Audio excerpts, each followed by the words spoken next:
प्रिय विद्यार्थियों, आज हम कक्षा 8वीं गणित एड ग्रेड में अध्याय 8 बीजगणितीय व्यंजक और सर्वसमीकरणों के बारे में हम समझेंगे और उस पर आधारित सवालों को हल करेंगे।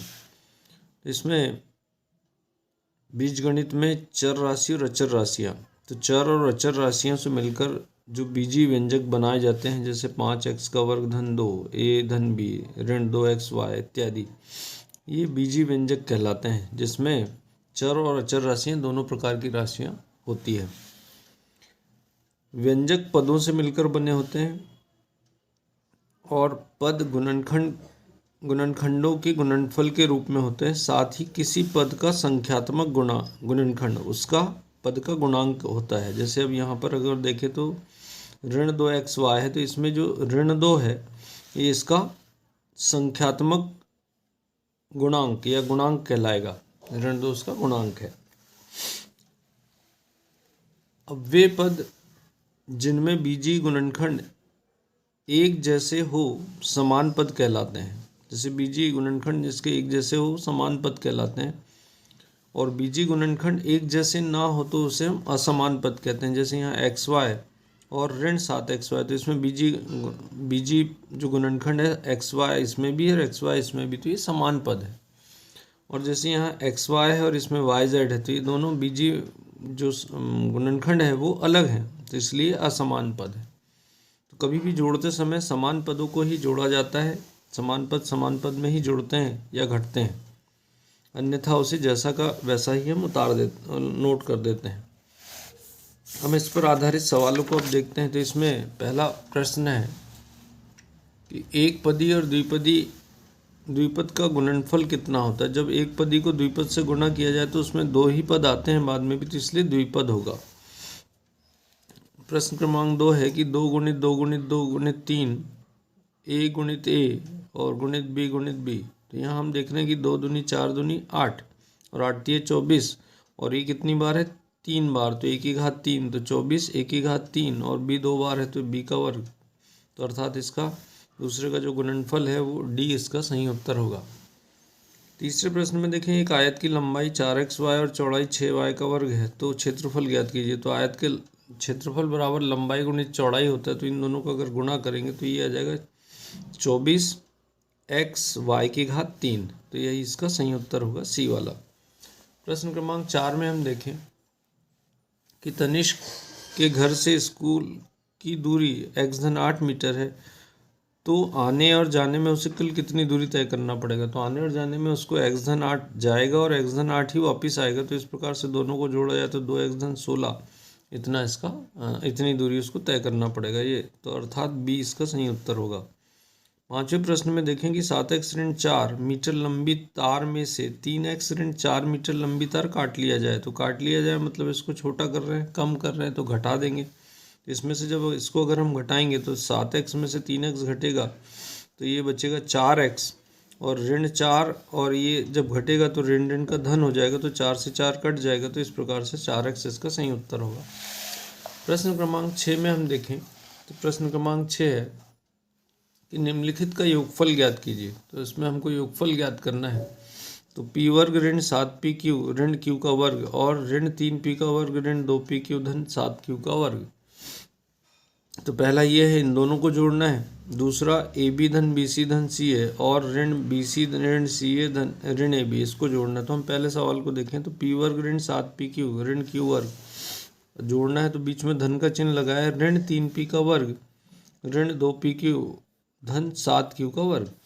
अब जब जोड़ेंगे तो कोष्टक खोलेंगे तो यहाँ हम देखें p वर्ग, तो यहाँ p वर्ग लिख दिया। अब इसका समान पद ये ऋण 3p वर्ग है, तो ये ऋण 3p वर्ग, तो समान पदों को हमने एक दूसरे के पास में लिख दिया। और जब हल करेंगे तो ये धन का है p वर्ग और ये ऋण का है, तो 3 में से 1 घटेगा तो 2 बचेगा, बड़ी संख्या ऋण की, इसलिए ऋण 2p का वर्ग।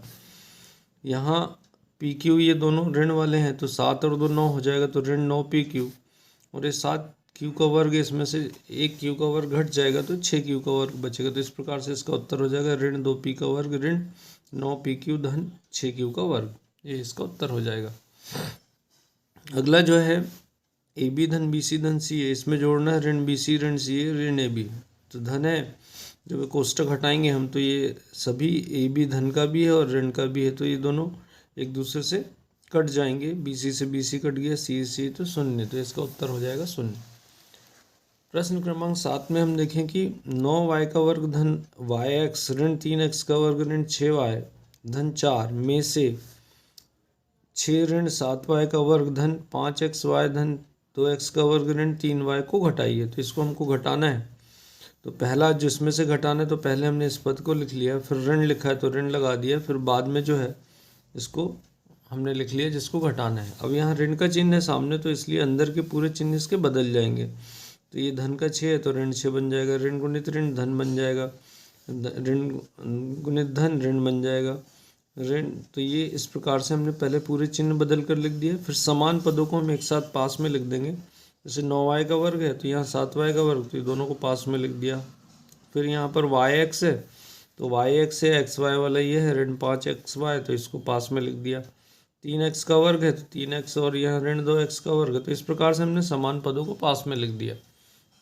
अब अगर दोनों के चिन्ह समान होंगे तो जुड़ जाएंगे, जैसे 9 और 7 16, तो 16y का वर्ग बन गया।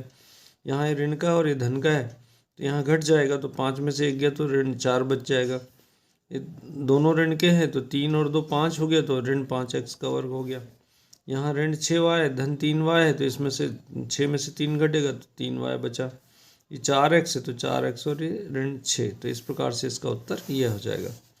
प्रश्न क्रमांक 8 में हम देखें तो प्रश्न क्रमांक 8 है 4x कोष्टक में 3x धन 7xy, इनका गुणनखंड करना है, गुणनफल निकालना है हमको। तो 4x का पहले 3x से होगा, फिर 4x का, फिर 7xy से, तो हमने दोनों के साथ लिख दिया 4x गुणित 3x, और फिर इसका गुणा इससे भी होगा तो 4x गुणित 7xy।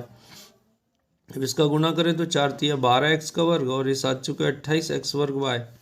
तो इसी प्रकार से हम दूसरा जो गुणा है 5xy का पहले x में, 5xy का फिर यहाँ xy वर्ग में गुणा करेंगे, तो इस प्रकार गुणा करने पर ये गुणनफल इतना आ जाएगा। प्रश्न क्रमांक 9 में हम देखें कि व्यंजक को सरल कीजिए और निर्देशानुसार मान ज्ञात कीजिए। तो पहले इनको हमको सरल करना है, सरल करके फिर y बराबर 4 इसमें मान रखना है। इसी प्रकार दूसरे इसमें पहले इसको सरल करके फिर y का मान 1 रखना है। तो जब हम इसको सरल करेंगे तो पहले व्यंजक को देखें 4y 5y ऋण 6 धन 4, तो इसमें या तो हम पूरा सरल कर ले और फिर मान रख दे, या पहले ही मान रख दे और फिर हल कर ले, तो दोनों स्थिति में उत्तर उसका समान आएगा। तो जैसे हमने y जहाँ जहाँ लिखा था वहाँ 4 लिख दिया और फिर बोडमास नियम के अनुसार हल किया कि पहले कोष्टक के अंदर की संख्या हल होगी, उसके बाद बाहर उसको जोड़ेंगे और घटाएंगे। जैसे 5 चौके 20, 20 में से 6 घटाए तो 14 बचेगा, तो 14 अंदर आएगा। फिर ये 4 चौके 16 हो गया, तो 16 और 14 का गुणा करेंगे 224 हो जाएगा, और फिर धन 4 है तो ये जोड़ेंगे तो 228, तो ये इसका उत्तर हो जाएगा। इसी प्रकार दूसरे सवाल में भी हम y की जगह 1 रख देंगे, y की जगह, और उसको हल कर लेंगे, तो इसका उत्तर 31 इसका उत्तर आ जाएगा। प्रश्न क्रमांक 10 में हम देखें तो प्रश्न क्रमांक 10 है कि व्यंजक 3a का वर्ग ऋण 8 में से a कोष्टक में a वर्ग धन a ऋण 7 को घटाइए और प्राप्त हुए व्यंजक में a बराबर ऋण 3 रखने a का मान a बराबर ऋण 3 के लिए हल ज्ञात कीजिए। तो यहाँ व्यंजक में हमने पहले व्यंजक को लिखा, फिर a का गुणा इसमें हो जाएगा a वर्ग में, फिर a के साथ फिर 7 के साथ, तो इस प्रकार से हमने गुणा किया और कोष्टक खोलकर जो संख्या है उनको लिख दिया। अब 3a का वर्ग है तो a वर्ग वाला एक ही संख्या है, तो 3a का वर्ग में से ये a वर्ग घटेगा तो 2a का वर्ग बचेगा, तो यहाँ हमने लिख दिया। सबसे अधिक घात वाली ऋण 1 की घात 3 है, इसको सामने लिख दिया। तो घातों के घटते क्रम में इसमें हमने जमा लिया ऋण 1 की घात 3 धन 2a का वर्ग धन 7 ऋण 8। अब हम यहाँ a बराबर ऋण 3 है तो इस मान को रख देंगे, जहाँ जहाँ a था वहाँ पर ऋण 3 रख दिया। इसको जब हम हल करेंगे तो ये उत्तर इसका 38 आ जाएगा। प्रश्न क्रमांक 11 में हम देखें तो प्रश्न क्रमांक 11 है सरल कीजिए। तो यहाँ a का वर्ग ऋण 3 और दूसरे कोष्टक में b वर्ग धन 4 और धन 7, तो यहाँ a वर्ग का जब गुणा करेंगे तो हम हल करेंगे तो a वर्ग का पहले दोनों से गुणा होगा, तो हमने लिखा a वर्ग गुणित b वर्ग धन 4। फिर ऋण 3 है तो हमने ऋण और 3 लिखा और फिर से ये लिख दिया b वर्ग धन 4 धन 7। कोष्टक खोलेंगे तो a वर्ग और b वर्ग का गुणा a वर्ग b वर्ग, फिर ए वर्ग का 4 से हुआ तो 4 ए का वर्ग, फिर ऋण 3 का बी से हुआ तो ऋण 3 बी का वर्ग, फिर ऋण गुणित धन ऋण होगा तो 3 चौके 12 और धन 7। तो समान पद वाली अगर हम देखें तो यहाँ कोई भी समान पद नहीं, सभी पद असमान है, तो इसलिए उत्तर ए वर्ग बी वर्ग धन 4 ए का वर्ग ऋण 3 बी का वर्ग और ऋण 5, यही इसका उत्तर हो जाएगा। इसी प्रकार दूसरा गुणनफल हमको ये याद करना है, तो दूसरे गुणनफल में भी हम यहाँ पर देखें कि 2/3x ऋण 3/2y, फिर दूसरे में है 3/4x धन 4/3y। इसको गुणा करना तो हम सामान्य जिस प्रकार से करते हैं कि पहले पद का दूसरे कोष्टक की दोनों संख्याओं से गुणा, तो हमने इसको इसी प्रकार से लिख दिया, इसका इससे गुणा ये लिखा, इसका इससे गुणा करेंगे तो इतना आएगा। ऋण 3/2y का पहले इससे गुणा होगा तो ये लिख दिया यहाँ, और ऋण 3/2 का फिर इससे गुणा होगा तो ये लिख दिया। अब जो पद अगर ऊपर नीचे जो आसानी से सरल हो रहे हैं या कट रहे हैं, तो जैसे 3 से 3 कट जाएगा, 2 से 4 2 बार कट जाएगा, यहाँ कुछ नहीं कट रहा तो जो है 4 दूनी 8 और 3 तिया 9, तो 8/9 लिख दिया। यहाँ सरल करने के बाद हम देख रहे हैं कि x का वर्ग आ रहा है, x का गुणा इसमें x में होगा तो ये x वर्ग बन जाएगा, तो ये x वर्ग हो जाएगा। तो x वर्ग बटे 2, नीचे में 2 बचा है, यहाँ पर 4 दूनी 8 और 3 तिया 9 और गुणित xy। फिर यहाँ देखेंगे तो यहाँ भी कोई सरल नहीं हो रही, तो 3 तिया 9 और 4 दूनी 8 और y गुणित x, तो ये हो गया इतना। और आखिरी में यहाँ देखें तो 3 से 3 कट गया, 2 से 4 कट जाएगा 2 बार, तो ये 2 बचा, तो 2 गुणित y मतलब 2y का वर्ग होगा। इसमें ये जो बीच के पद समान पद है, तो इन दोनों का अगर लघुत्तम समापद लेकर हम जब जोड़ेंगे तो ये 17/72 बनेगा। तो इसको हमने यहाँ जगह की कमी इसलिए हल करके यहाँ लिख दिया है ऋण 17xy/72 ऋण 2y का वर्ग।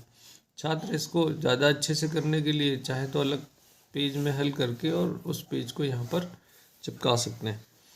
दूसरा है प्रश्न क्रमांक 12, गुणनफल ज्ञात कीजिए। तो गुणनफल ज्ञात करना है तो 2a का वर्ग धन 3b और उस पूरे की घात 2। तो यहाँ पर हमने एक सर्वसमीका जो होती है कि सर्वसमीका होती है a धन b का वर्ग बराबर a वर्ग धन 2ab धन b का वर्ग। इस सर्वसमीका के आधार पर हम पहले सवाल को हल करेंगे। तो यहाँ ए धन बी का वर्ग, तो यहाँ ए की जगह 2a का वर्ग लिखा है और b की जगह 3 भी है, तो जहाँ जहाँ a है उसकी जगह 2a का वर्ग धन 2ab और धन b का वर्ग। इसको जब हम हल करेंगे तो ये आ जाएगा 2 का वर्ग 4, तो 4a की घात 4 धन 2 दूनी 4 4 तिया 12, तो 12a वर्ग b धन 3 का वर्ग 9, तो 9b का वर्ग, ये इसका उत्तर हो जाएगा। इसी प्रकार अगले सवाल में देखें 3x ऋण 5, दूसरे कोष्टक में 3x धन 7, इसका गुणनफल निकालना, तो पहले 3x का इन दोनों से गुणा होगा, फिर ऋण 5 का इन दोनों से होगा, तो हमने लिखा 3x गुणित 3x धन 7, और फिर ऋण है तो ऋण लगाया, फिर 5 है तो 5 लिखा, गुणित फिर से यही कोष्टक आएगा 3x धन 7। अब यहाँ कोष्टक खोलते हुए हम गुणा करेंगे तो 3 गुणित 3 9x का वर्ग, 3 7 21x ऋण 3 5 15x और 5 7 35। तो इस प्रकार से अब ये समान पद है तो इसको हल करेंगे तो 21 में से 15 घटेगा तो 6 बचेगा, तो 9x का वर्ग धन 6x ऋण 35, यह इसका उत्तर हो जाएगा। प्रश्न क्रमांक 13 में हम देखें, बहुत आसान है कि निम्नलिखित सारणी में 3 आयताकार बक्सों की लंबाई चौड़ाई और ऊंचाई दी गई, तो हमको प्रत्येक का आयतन ज्ञात करना है। तो घनाभ का आयतन जो होता है लंबाई गुणित चौड़ाई गुणित ऊंचाई, तो यहाँ जो लंबाई चौड़ाई और ऊंचाई दी इनका आपस में गुणा कर देंगे कि 4x गुणित 3y गुणित 2z, तो ये इतना उत्तर आ जाता है 24xyz। इसी प्रकार 2a का 5b में और 5 फिर जो आएगा उसका 7c में करेंगे तो ये उत्तर आएगा। तो यहाँ पर सामान्य रूप से यही उत्तर लिखें कि जो जितनी बार आ रहा है उसकी घात हो जाएगी और ये आयतन हो कहलाएगा उसका। प्रश्न क्रमांक 14 में हम देखें, तो प्रश्न क्रमांक 14 में है सरल कीजिए। तो xy ऋण yz, फिर दूसरे कोष्टक में xy धन yz धन xz धन xz धन zx, yz ऋण zx और xz धन xy और zx ऋण xy। तो यहाँ जब इसको हम हल करें तो यहाँ देखें कि सर्वसमीका a ऋण b और a धन b, तो इसके बराबर होता है a वर्ग ऋण b वर्ग।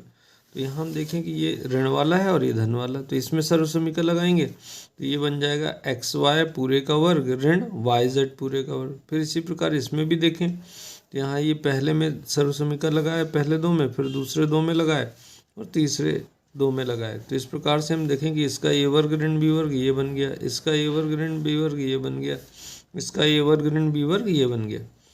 जब इसको हम सरल करेंगे, घात अगर लगाएंगे तो ये देखेंगे पद पूरे समान आ रहे हैं, एक्स वर्ग वाई वर्ग, तो यहाँ एक्स वर्ग वाई वर्ग ये आखिरी में है ऋण का, ये ऋण का वाई वर्ग जेड वर्ग है, तो ये वाई वर्ग जेड वर्ग धन का है, और ऋण जेड वर्ग एक्स वर्ग है ऋण का, तो ये धन का है। तो ये आपस में सभी समान पद है और उनके चिन्ह अलग अलग है, तो इसलिए वो आपस में कट जाएंगे, तो उत्तर क्या हो जाएगा, शून्य हो जाएगा। हम सवाल क्रमांक 15 देखें, तो 15वें सवाल में है कि ए धन बी और दूसरे कोष्टक में 2a धन बी और a धन 2b दूसरे में a ऋण b के योगफल में से a धन b दूसरे कोष्टक में a वर्ग ऋण ab धन b वर्ग को घटाइए। तो हम यहाँ सवाल में जो दिया गया उसके हिसाब से हम क्या लिखा है कि पहले a धन b, पहली ये जो दो संख्याएं हैं और इसका इन दोनों का के योगफल, तो इसलिए दोनों का योगफल बोले तो हमने पहले ये संख्या लिख दी a धन b 2a धन b और इसको जोड़ना है इसके साथ, तो a धन 2b और a ऋण b, तो इन दोनों का जो योगफल है में से a धन b a वर्ग ऋण ab धन b का वर्ग को घटाइए। तो घटाना इसको है हमको, तो इसलिए हमने ऋण लगाकर यहाँ पर लिख दिया a धन b और a वर्ग ऋण ab धन b का वर्ग। अब हम देखें इसमें जैसे हम गुणा करते हैं तो a का गुणा पहले दोनों से होगा, फिर b का गुणा दोनों से होगा, इसी प्रकार इसमें a का गुणा इन दोनों से होगा, फिर 2b का गुणा इन दोनों से होगा। तो ये सब गुणा करने के बाद हमने ये लिखे तो इतने पद इसमें आ रहे हैं। इसी प्रकार दूसरे कोष्टक में जो है तो a धन b, तो a का गुणा इससे पूरे से करेंगे a वर्ग ऋण ab धन b वर्ग, फिर b का गुणा इनसे होगा। तो ये इस प्रकार से जो पद हैं ये आ जाएंगे, जो आसानी से कट रहे हैं उनको हमने काट दिया। बाकी जो पद बचेंगे तो यहाँ देखा जाए तो 2a का वर्ग है और ये एक a का वर्ग ये हुआ, तो 2 और 1 3 हो गया, तो 3a का वर्ग, तो यहाँ पर जो बचेगा 3a का वर्ग बचा। फिर 2ab यहाँ पर भी है, 2ab यहाँ धन का है दोनों, तो ये कितना हो जाएगा 4ab। फिर यहाँ देखें तो हम ये b वर्ग, जो b वर्ग है ये b वर्ग बचा ऋण b वर्ग, क्यों, क्योंकि यहाँ ऋण 2b का वर्ग है और ये धन b का वर्ग, तो इसमें से घट जाएगा, तो ये क्या बचेगा ऋण b का वर्ग। फिर यहाँ पर बाकी सभी पद इसमें समाप्त हो गए। यहाँ क्या बचा है a क्यूब a की घात 3, तो ऋण a की घात 3 ये वाला, और यहाँ पर बचा है b की घात 3। तो अब यहाँ ऋण गुणित ऋण का अगर धन में गुना करें तो ऋण हो जाएगा, तो ये b की घात 3। तो ये जो बची हुई है शेष संख्या ये होगी, इसको और हम घटते क्रम में, घातों के घटते क्रम में लगा लें तो ऋण a की घात 3 ऋण b की घात 3 धन 3a का वर्ग ऋण b वर्ग धन 4ab, तो यही इसका उत्तर होगा। तो सभी सवालों को छात्र बार बार हल करके देखें, अच्छे से अभ्यास कर लें और जानकारी अच्छी लगे तो उसको शेयर करें।